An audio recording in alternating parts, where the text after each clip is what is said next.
দুনিয়াটার মধ্যে বালা মাসের ভাত নাই। এই যে চেষ্টা করছে মানুষ আমার মুখটা দিয়ে একটা খারাপ কথা বের করা হয়েছে না।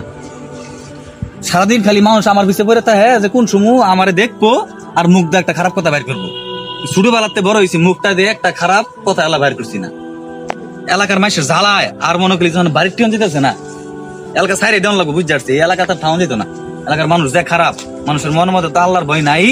মানুষ পাপাচারে লিপ্ত হয়ে গেছে, জীবন শেষ, দুনিয়া ধ্বংস, দুনিয়া ধ্বংসের পথে গেছে। বন্ধু, তুই কি এলাকার ঘটনা কিছু জানো? এলাকার একটা মুরব্বী আছে, ওর মুখ দিয়ে কোনোদিন অশ্লীল ভাষা বা খারাপ ভাষা বাই করে নিয়েছিল। এটা কি গো? সেটা তো আমি আগে জানতাম না। মানে আজকাল চল যে ভাই চলে বলে কৌশলে ওর মুখে খারাপ ভাষা বাই করে। চল, চিন্তা ভাবনা করছি এলাকার তার বাইরে তোমরা, ঘরের বাইরে তোমরা মানছি আমার মুখটা খারাপ কথা বাইরে করা হইতো। মানুষের যে অবস্থা দেখতেছি। আসসালামু আলাইকুম। ওয়ালাইকুম সালাম।